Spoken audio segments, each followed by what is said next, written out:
up, Badlands? Explain those Badlands. That's a hell of a name.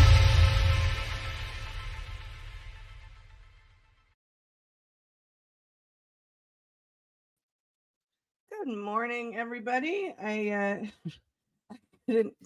couldn't tell if it was live on Rumble on my browser. It just wasn't refreshing to the thing, so I turned on my phone and saw that it was playing on my phone. So I figured it must be something with my browser, but forgot to turn the sound off.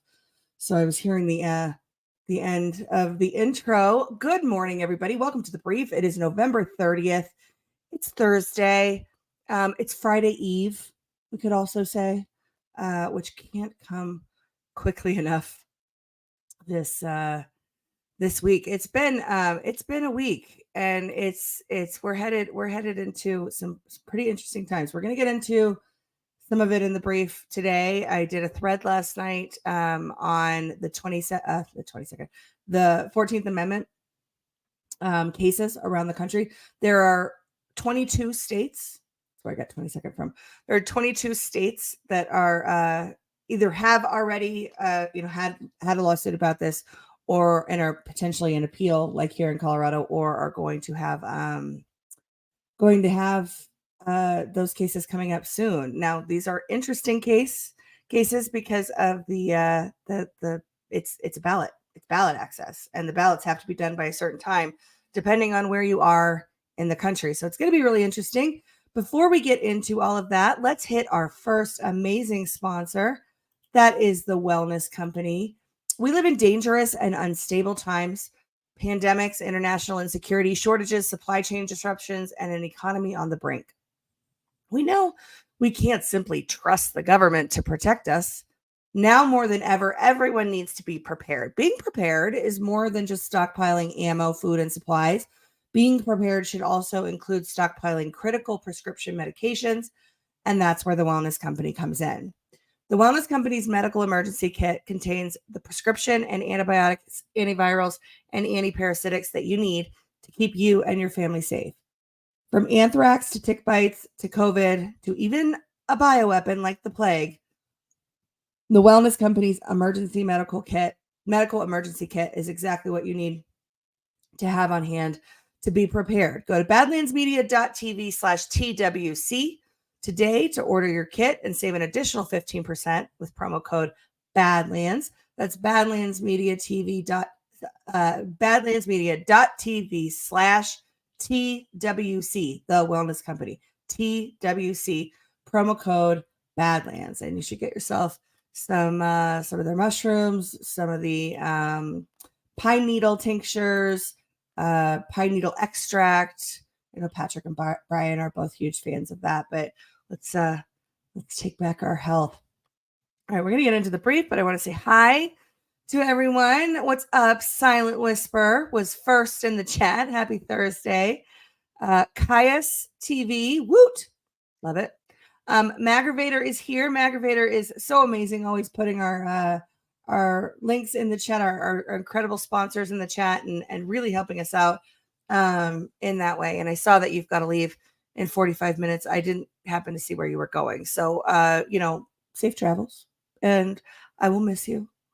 And we'll definitely miss you on the brief.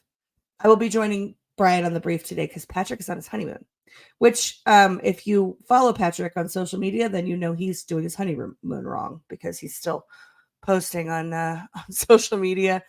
Twisted, DeBurgette, Rosie, good morning. MC Sarge 08, good morning. It's good to see you.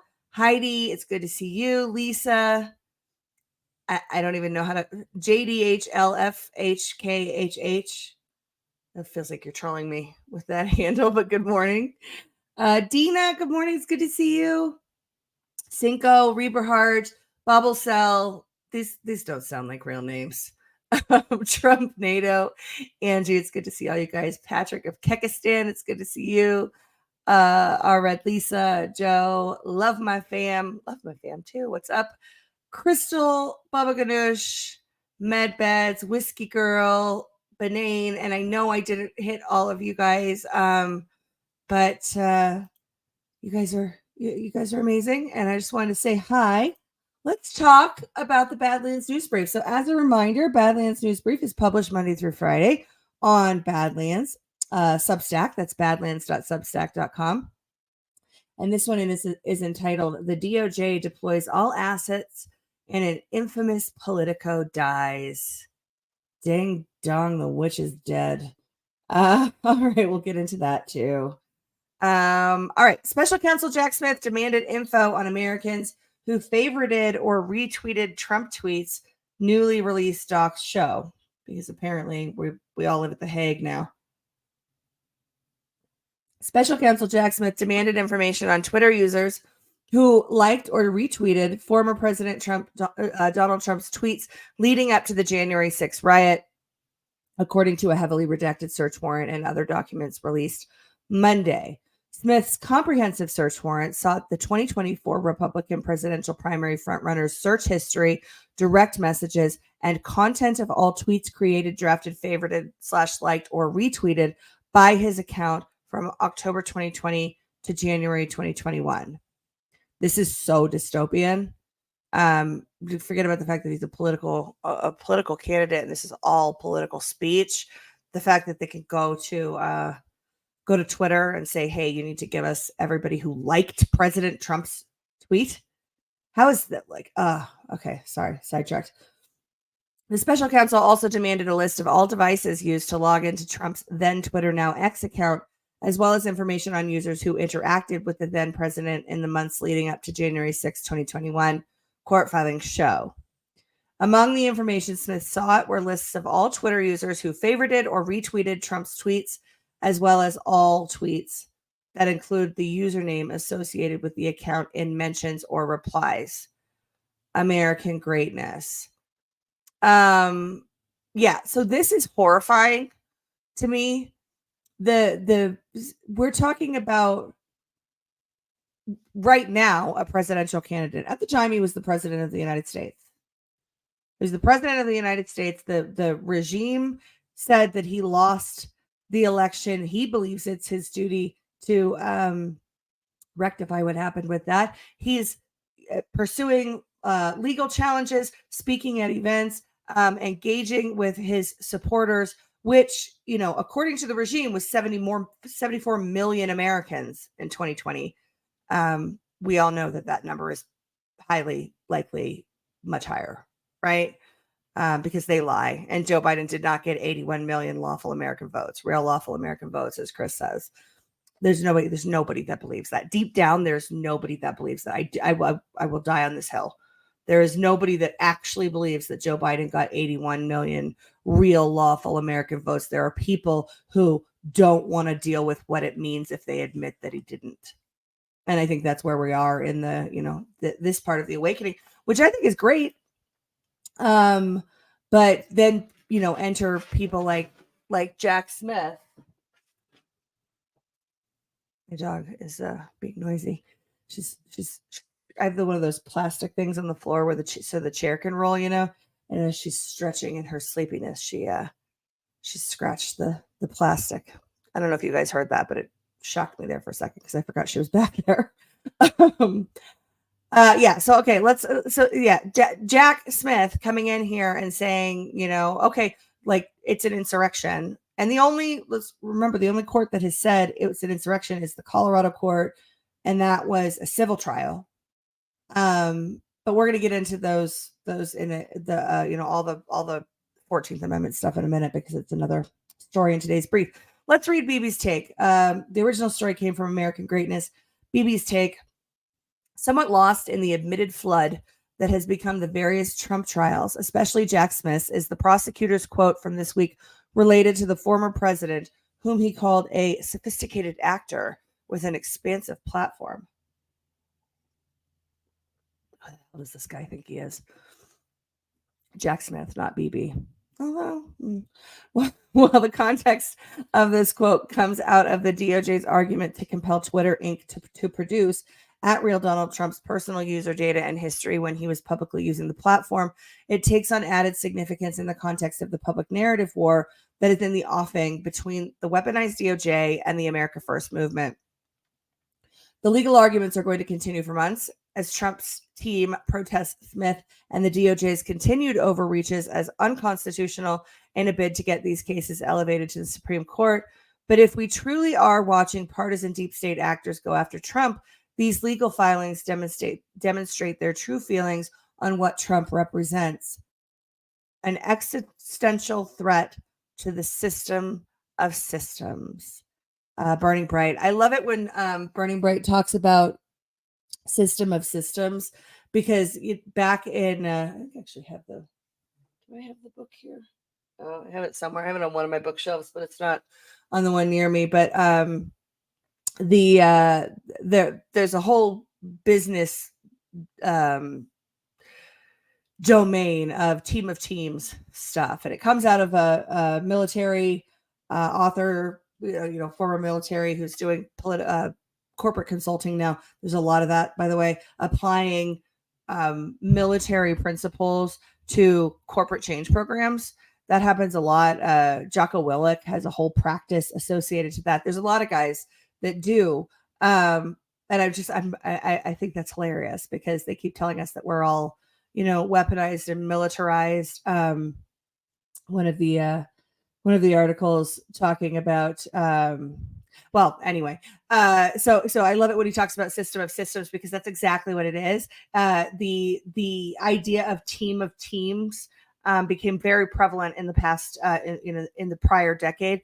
And the team of teams is basically, you have all these autonomous teams that can, they're highly functioning, they can achieve what they need to do, and they have relative autonomy when it comes to decision making. So there's not outside barriers to them. But then those teams come together into, kind of modular ways to build out the overarching system within your organization. And that's a lot. It's very similar to what BB is getting at with system of systems. And it is the definition of plausible deniability.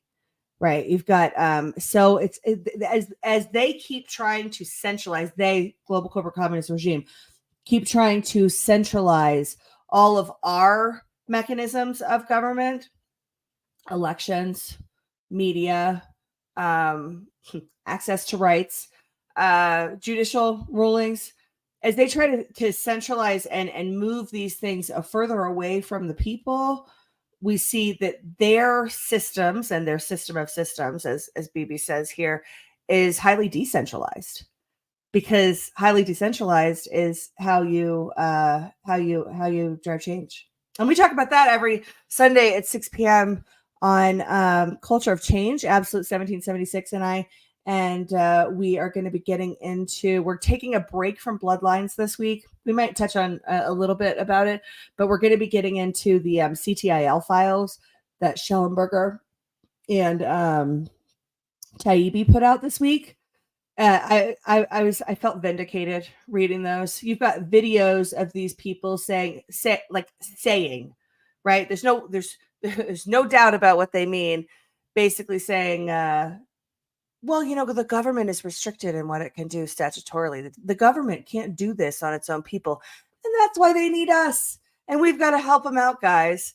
So if you haven't seen that, those threads, Schellenberger and Taibbi's threads, last I saw, there's 3 of them. There might be another one out now. I'll definitely check before Sunday. But it's bananas out there. Speaking of bananas, the court rejects another bid to keep President Trump off primary ballot. I love this so much. And my take is, I wrote the take on this. I mean, obviously, I've been covering this angle forever, but my take is longer than usual because I've got a whole summary for you guys.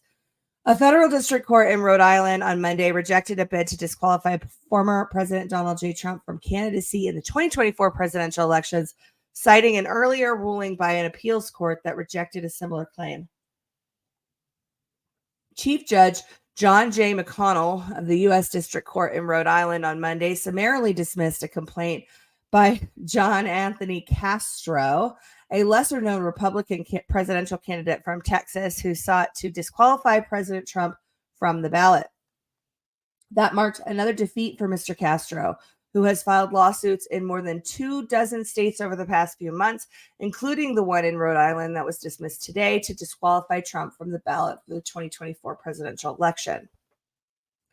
Mr. Castro has argued in his filings that President Trump engaged in insurrection across the United States by virtue of his actions and words related to the January 6, 2021 Capitol breach, and must be disqualified from holding federal office by Section 3 of the 14th Amendment. The Section 3 provision bars officials who have engaged in insurrection or rebellion from holding office, and around its passage in the 19th century pertained to the members of the Confederacy in the American Civil War. In recent months, courts in Florida, Colorado, New Hampshire, Minnesota, and Michigan have dismissed claims mostly for procedural or jurisdictional reasons, such as a lack of standing or the courts refraining from ruling on a political question. Judge McConnell's Monday ruling followed a November 21st ruling on the same matter, also brought by Mr. Castro by a higher court, the Court of Appeals for the First Circuit. The appeals court has appellate jurisdiction over Rhode Island District Court, so its rulings are binding on the lower court. And that comes to us from the Epic Times. All right, let's see. You guys are not talking about this case, this article. SD Miller 4, that explains why we were banned from Twitter. 100%. 100%. The Twitter files originally showed us that the social media companies were in a reactive posture to government requests for interference and censorship, right? These new files show a very proactive information war. They're going out there and creating, and this is not, I mean, there's no speculation here. It's all laid out in their documents, in their videos. And for people who are, super concerned about OPSEC, they left a massive amount of information out about what they were doing. And these guys have gotten access to that, but they were creating, fake accounts, bot accounts, to go infiltrate other people's groups and then create a whole bunch of ridiculous stories to discredit whatever the disinformation goal is. Let's say we want to say that, Joe Biden did not get 81 million real lawful American votes, right? These people would say, okay, that's what they're saying. Get in there and infiltrate them and say that, aliens from Antarctica, aliens who crawled out of the hole in Antarctica manipulated our elections. So it's an extreme example, but that's kind of what they were, one of the areas that they were focusing on. They're literally creating disinformation and muddying the information landscape because they call us the bad guys. And they say, they have to go after the bad guys. If they want to prosecute people like Douglas Mackey for misinformation, these people in the CTIL files need to be 100% prosecuted to the fullest extent of the law because they're admitting in their own words what they did. All right. Oh, were we talking about shepherds, like Australian shepherds or German? Oh, German shepherds. Okay. Yeah, I don't have experience with German shepherds. My neighbor across the street is a retired vet who trains Malinois for PTSD, for vets with PTSD. And those dogs are amazing. They're absolutely gorgeous. But yeah. All right. Kim Lakin 919 Ash, can you please talk about this New Hampshire Supreme Court case? A 3-year-long challenge to New Hampshire's electronic voting machines makes it to the court. Yeah. So if you watched Daily yesterday, I kind of broke that. Am I frozen on the screen? Oh, I sure am, aren't I? How am I? Wait, hang on. Wait. Sorry. I happened to click over and see. Usually I just have it so the chat. Okay, no, I'm all right. All right. Usually I just have it so the chat is up, but then I saw the thing and it wasn't that I was frozen. It was paused. The feed was paused. All right. So New Hampshire case.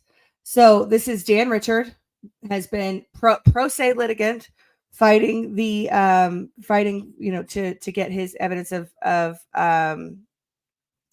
election fraud and his questions about the machine in court. We did on, I want to say it was last week's Why We Vote, but it might have been the one before. We had Dan on the show. So to Kim, if you missed that, definitely check it out, because we went into all of, we were with him for more than an hour and went into all of the details of his Supreme Court case. He was yesterday in front of the Supreme Court. I broke this on at the end of Daily yesterday, because my sources in the courtroom started texting me that it went amazingly well, that they the prosecution, or the state had no there were several times that they were shocked. There were several times that their their information they were rebuked by the judge, essentially. So we will be, I think we're going to have Dan back for at least part of the show this coming Tuesday. So I'm pretty sure it was the one right before. Yeah, it was right before Thanksgiving. So the last Tuesday. What date was that? That was the 21st. So the show on the 21st, if somebody could grab that link and drop it in the chat for everybody, you can get an in-depth rundown on the New Hampshire Supreme Court case. And then, as I said, it is, according to my sources that were in the room, it went really, really well yesterday. And, Dan Richard is really setting the standard for pro se litigation. He's brilliant. And I don't know. I'm a big fan. All right. So I am going to, I need to refresh this because it's all glitchy. And I don't have another sponsor to play, you guys. So let's see, because the other ones are reads. So I'm going to just play there's no sound on it, but I'll give you guys something to look at while I refresh my feed. I'm going to play the med kits one again, just so you have something to look at. I'll be right back while I refresh, because it's super, super, super glitchy.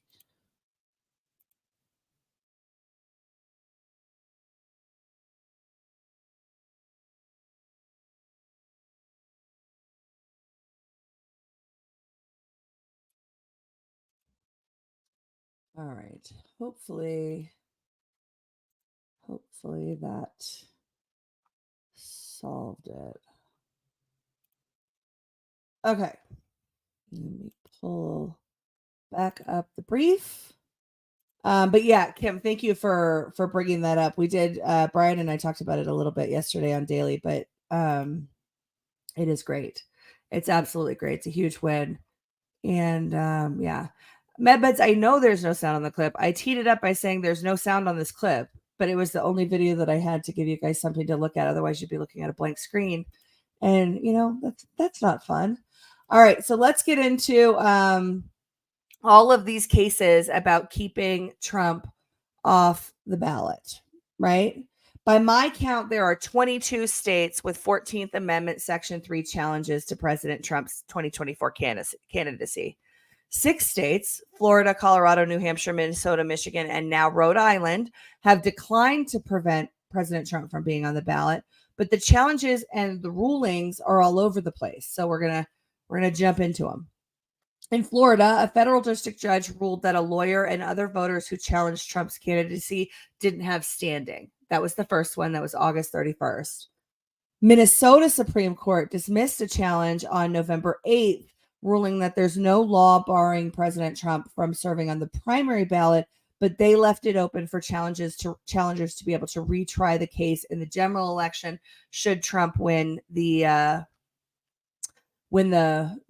primary. All right. Michigan state judge ruled that Trump followed state law in qualifying for the primary election. He deferred, that judge in Michigan deferred eligibility questions to Congress. So it's important to look at these as well, that we've got the, state judges and federal judges. So in the Florida case, we've got a federal district judge. That's the same as a couple of these others. Minnesota, this is at the Supreme Court level. So state court that could be appealed out of the state and into the U.S. Supreme Court, since we're talking about a federal election. But Minnesota Supreme Court is the jurisdiction there. In Michigan, it was a state judge. So that's similar to Colorado, where we have the state judge. And of course, the Michigan judge refused to determine whether or not he was eligible, said that's a question for Congress, and just said, look, he followed the appropriate process and law and qualifying, and so he's on the ballot. That's the way that should have gone, by the way. It's surprising that Michigan is the the state Michigan where you have Gretchen Whitmer, Dana Nessel, and Jocelyn Benson is where we're actually getting the most sound ruling on this. Most severe ruling, actually, before I get into this, I'm going to answer Punisher and on, because I don't want this to go out of the way. The last episode of Why We Vote, there is an issue happening right now with Rumble, where it's not usually when we do a live show on Rumble, it keeps the recording, and then you can go back and watch the replay. For some reason, and it's not just a Badlands thing, because it's happening on my private channel and other people's private channels as well. Over the past week, there's an issue with it actually on Rumble saving the video. So yesterday I had, for my today's history show, I had to completely re-upload the November 28th show. Now that's a 2.5 hour show, and it took like two hours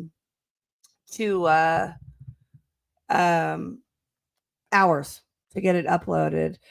Sage, I'm not over my storage on my personal channel. I've only had the channel up for a little while, and I barely have scratched the surface on my storage. It's not a storage issue. It's an issue that Rumble's having, and it's a known issue. So if there are shows where you don't see the replay, know that we are on Badlands. We're working behind the scenes to get them downloaded and re-uploaded as the videos.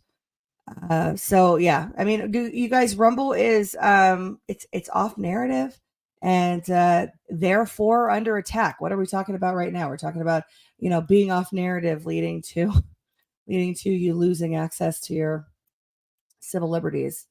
And so that is the deal with those videos on Rumble, and we're working as hard as we can to get that fixed. But we got to work with Rumble to get it fixed. So bear with us, but it is coming. So if you want to watch the last episode of Why We Vote and it's not there, I would say go watch the one with Dan Richard from last Tuesday while we work on fixing this Tuesday's.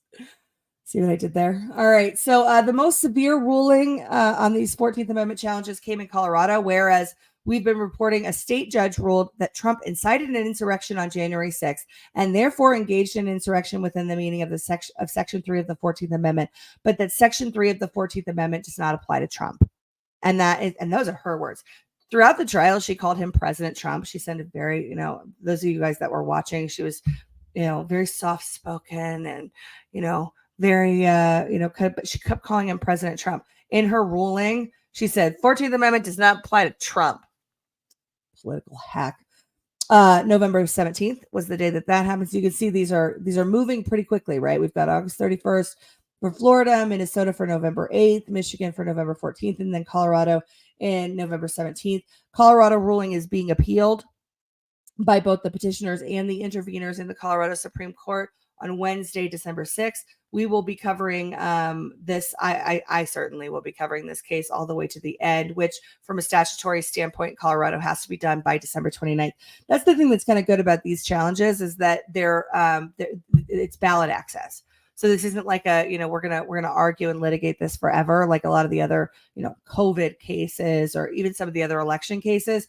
This is about 2024 ballot access. So there is a timeline that has to be adhered to. So it's good for us. All right. Now in Rhode Island, another federal judge. So of the ones being decided, we've got, we've got federal judge, Supreme Court, state judge, and then back to a federal judge. So they're all over the place in terms of the jurisdictions that they're approaching. A federal judge summarily dismissed another challenge, reasoning that the plaintiff failed to show that he suffered injury in fact, which is a required component for Section 3 of the 14th Amendment. And that ruling came Monday on November 27th. There are similar cases pending all across the country as those severely gripped by DDS turn to lawfare as a soothing mechanism. Challenges are still in play in Alaska, Arizona, Connecticut, Delaware, Kansas, Massachusetts, Montana, New Jersey, New Mexico, New York, South Carolina, Texas, Vermont, Virginia, West Virginia, Wisconsin, and Wyoming. So if you're in one of those states, tune in. And, if something cool happens in one of those cases, let me know, because I want to know. I'm fascinated that they're continuing to go after this. Prioritize says Colorado didn't really have jurisdiction. Yeah, I would argue that state courts don't really have jurisdiction. Not for federal cases and ballot access. I think that the Minnesota judge or the Michigan judge got it right in saying that, he followed the process. We define the process at the state level. He followed the process perfectly down to the letter of the law. If he is going to be barred as the former president, it is a question for Congress to decide.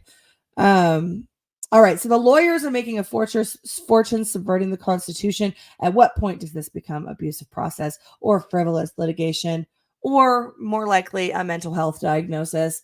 As I've said before, I don't believe this 14A lawfare is about keeping President Trump off the ballot. The first 95 pages of the Colorado ruling affirm the central narrative, the J6 report, the pseudoscience of far-right extremism, thought crimes, speech crimes, and the 14th Amendment being superior to the first. And the thought crimes and speech crimes thing is pretty important when you consider what we just talked about with Jack Smith and going after anybody who liked President Trump's stuff. These cases seem like they're all just organic cases all over the place, but the same players are involved. The same leftist lawfare players are involved in a lot of the same cases, and certainly in the ballot access cases. This is a coordinated plan to, as we've said, chisel away at the contours of the law in an effort to reshape our rights. And that's what we see here. So it's not about President Trump being on the ballot. We saw Harmeet Dillon and her law firm go out when the Colorado ruling came down and just, take a victory lap about the ballot access thing. And, as though that was a win that this judge did what she did in Colorado. And I loved it when President Trump came out right after that and appealed, because it made them look stupid. They are stupid. All right. The ruling, if it stands, applies to everyone who previously swore an oath who is not the president. Thankfully, President Trump is appealing this dangerous propaganda disguised as a judicial ruling. Finally, another fun angle of this Rhode Island story is that the plaintiff, who is involved in a couple dozen of these challenges across multiple states, is named Castro, because of course he is. All right, so let's get to our next incredible partner for this show today, and that is Goldco. Skyrocketing inflation, endless war, $31 trillion in debt, $4.7 trillion in new proposed taxes. This government just won't stop. And now they're hiring thousands of new gun-carrying IRS agents in all 50 states. I wonder what that's for.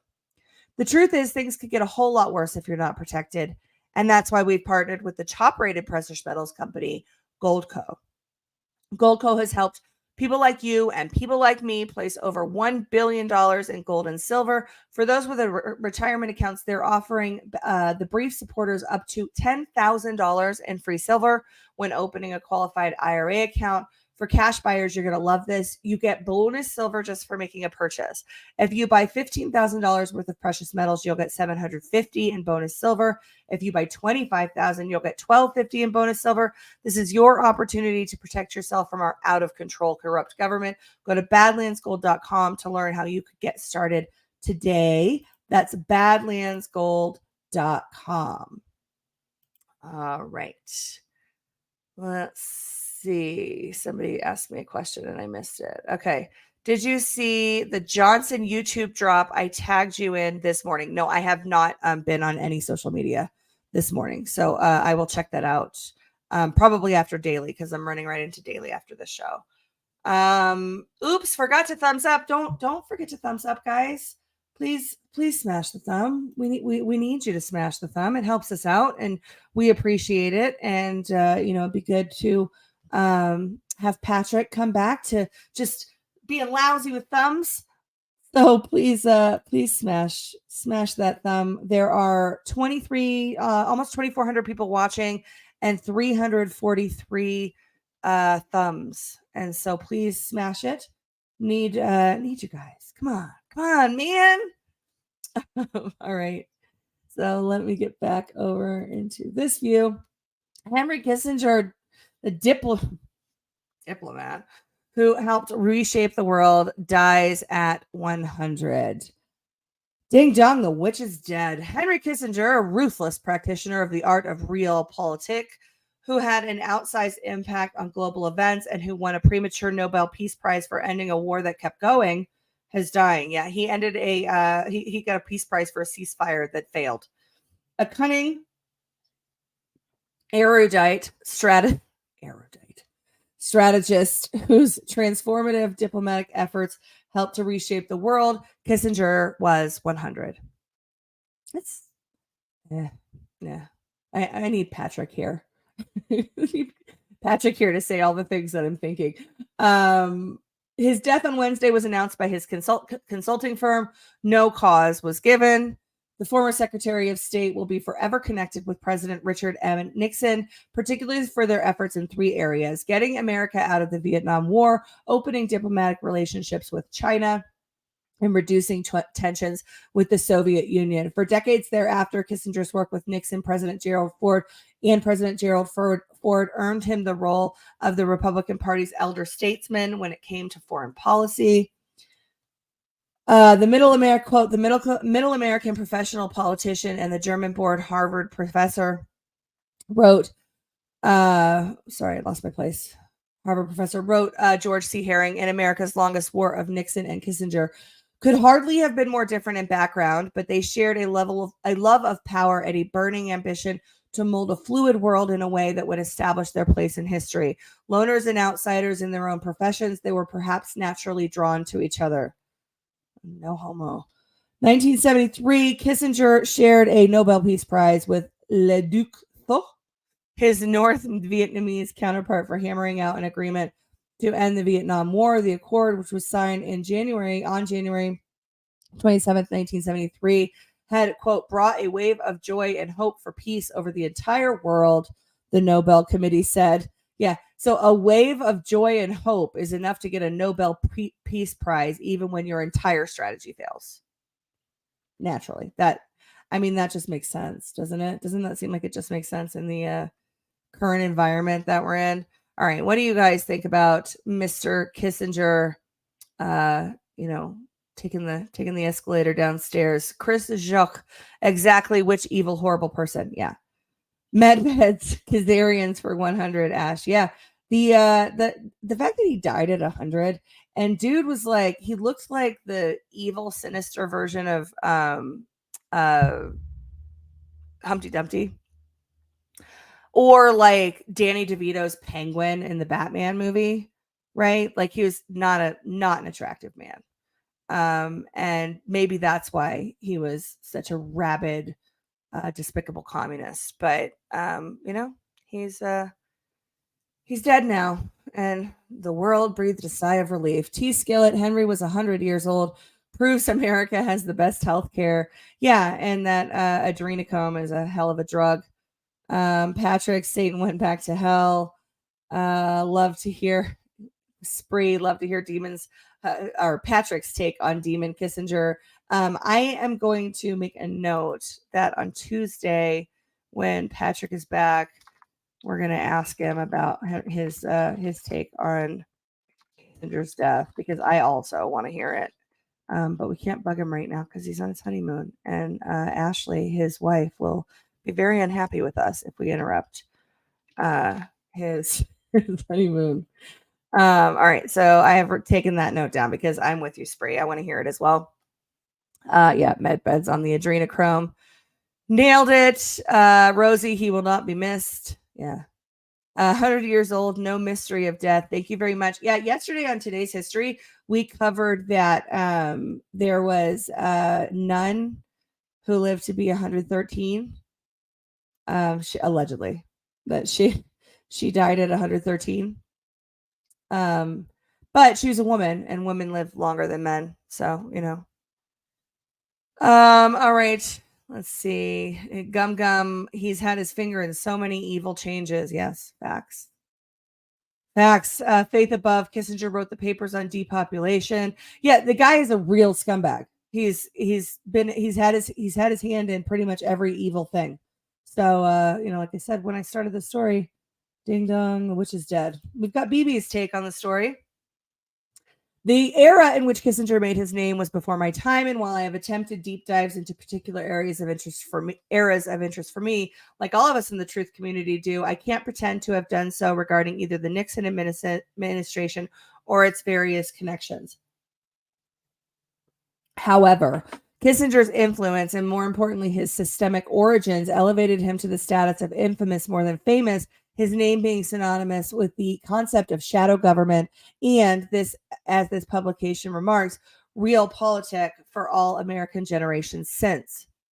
While the establishment might attempt to convince the normie layers of the collective mind that the practical politics has always been the way of Kissinger and his ilk, most of us in this community understand that there is a game below and above the game, and that there's a game below and above the game, and that Kissinger was a major player in it.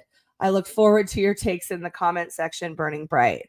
So head over and throw your, I'm going to put this in the chat, throw your comments over on the in the comment section for BB, because he really wants to hear them, and I want to hear them too, but I get to hear them from you guys in the chat. So, good stuff.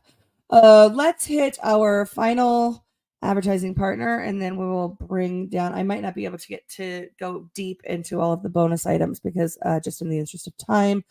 But our final sponsor today is Angel Paste. You guys know I love Angel Paste, and I'm not going to apologize for it.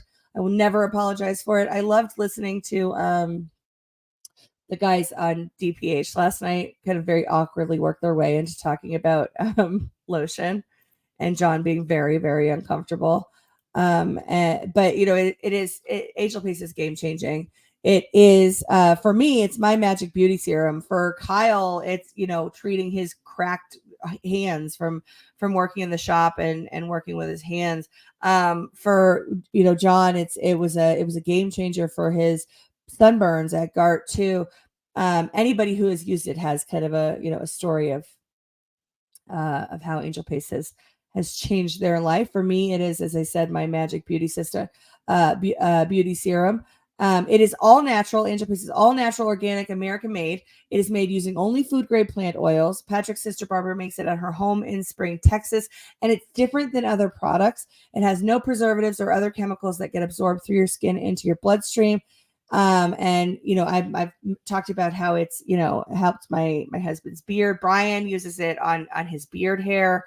And my husband Matt does the same thing, but we kind of stumbled upon that because my husband had psoriasis in his beard, so he started putting it in there for the psoriasis, and then all of a sudden his hair, the beard hair, was way softer and less coarse. So it is it's really game changing, guys, and everybody should try it. All natural skincare made by patriots for patriots. Your skin will thank you. To love your skin again, go to angelpaste.com and use promo code Badlands. That's angelpaste.com, promo code Badlands.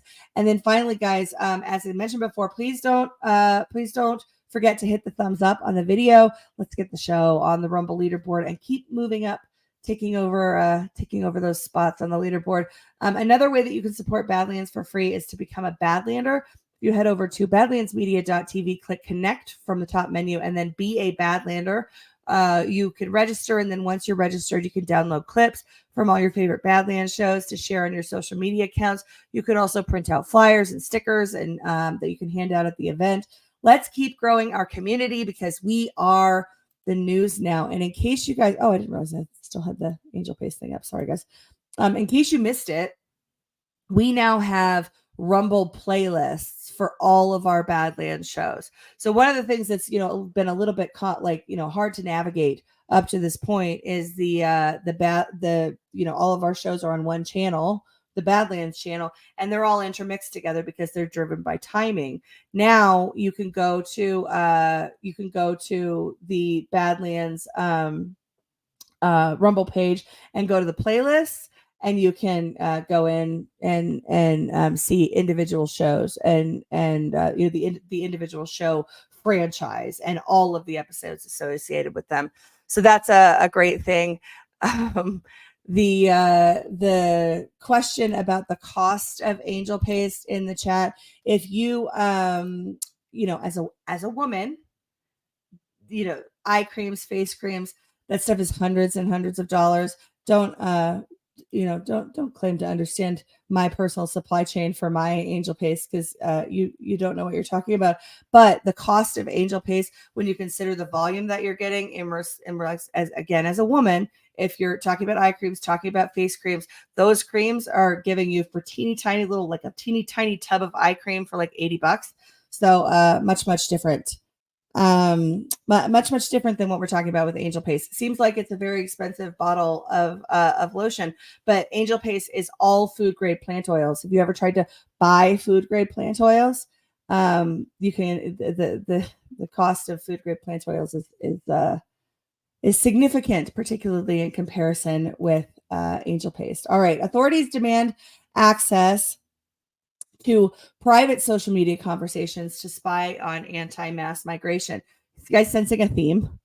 Are you sensing a theme about the surveillance state? So yeah, I am. I sure am. Go back to what we were talking about in the very first story with Jack Smith and with Jack Smith and the tracking people that liked and shared President Trump's stuff. Now look at this. Authorities demand access to private social media conversations to spy on anti-mass migration sentiment. Authorities in Ireland are set to be given access to private social media conversations in order to spy on anti-mass migration sentiment following the riots in Dublin. After an Algerian migrant stabbed 3 children outside a primary school, fiery but mostly peaceful protests broke out in the Irish capital. Authorities reacted by being more outraged at the protesters than the actual would-be child murderer who would have been deported 20 years ago and was previously released after being arrested for carrying a knife. Now, Irish people who share spicy memes in WhatsApp chat groups are going to be under government surveillance should this new hate speech legislation pass. Gardaí will be able to access and intercept private conversations on social media sites under new legislation, as the Justice Minister promised to crack down on crime following the riots in Dublin. The reports the Irish Times, Modernity News, and this piece in Modernity News was written by PJW, Paul Joseph Watson. All right, so this is under new legislation, will be able to access and intercept private conversations. We know that they can. I mean, go back and look at what Jack Smith was talking about in the beginning. Look at the Twitter files. Look at the CTIL files. It exists, and I'm going to get into that in my take. But I want you guys to remember, this is legislation is a matter of asking for permission in this sense in Ireland and in the U.S. And we don't really have that in the U.S. because we have the Patriot Act and all of the horrible things that have come since the Patriot Act. All right, so here's my take on this. The new legislation will also empower authorities to demand cell site location data from cell phone companies to help them locate dissidents. In Ireland, people are awakening to the surveillance state, and if you just became aware of mass surveillance, the story is shocking. But here's the thing. The regime has all this info on you already, whether you're in Ireland or Iowa. Privacy is a myth. It's a god wink that this news breaks in Ireland one day after Schellenberger and Taibbi released the CTIL files, which reveal proactive information operations deployed on so-called dissidents and bad guys by NGOs staffed with both Americans and foreigners with tacit approval from government entities. The global regime doesn't recognize national boundaries, and they certainly don't care about your civil liberties. Governments use private entities to defy their statutory restrictions, and in the CTIL files, they're admitting it on recording. Paul, Absolute 1776, and I are breaking it all down from a change management perspective on Sunday's Culture of Change, and we are starting an hour early, 5 p.m. Eastern, to give these explosive revelations the focus that they deserve. As for Ireland, the sooner that everyone realizes that our online activity, public and private, is tracked and accessible by the regime, the sooner we can begin solving the real problems plaguing our homelands and around the world. Our digital self is a very intimate extension of our physical self. And as of now, you don't have any rights to your data. In fact, those in Ireland have greater data privacy rights than Americans because of GDPR and other EU regulations. Data is more valuable to the regime than any other form of currency because data allows them to model and predict against your digital self, staying steps ahead of those they're tracking, while those they're tracking believe they're engaged in protected protest activity. Here, protected First Amendment activity. I don't know what it's called in Ireland, right? Data is power. The world runs on data. It's all about the data. Unfortunately, at least on paper, the global corporate communists own the physical hardware, the server farms, almost all the platforms, most of the services, and the majority of the megaphones. So we have to fight smarter and with intention, and that begins with understanding the digital battlefields. All right, I'm going to boogie because I'm running out of time. Sports Illustrated published articles by fake AI generated writers. This story is amazing, you guys. Amazing. There was nothing in Drew Ortiz's author biography at Sports Illustrated to suggest that he was anything other than human. Quote, Drew has spent much of his life outdoors and is excited to guide you through his never-ending list of best products to keep you from falling to the perils of nature, it read. Nowadays, there is rarely a weekend that goes by where Drew isn't out camping, hiking, or just back at his parents' farm. The only problem? Outside of Sports Illustrated, Drew Ortiz doesn't seem to exist. He has no social media presence and no publishing history, and he even more strangely, his profile photo on Sports Illustrated is for sale on a website that sells AI-generated headshots where he's described as a neutral white young male with short brown hair and blue eyes. Yeah. TMFINR. There he is. Ortiz isn't the only AI-generated author published by Sports Illustrated, according to the person involved with the creation of the content who is asked to be kept anonymous to protect them from personal repercussions. All right, Futurism is the source on this.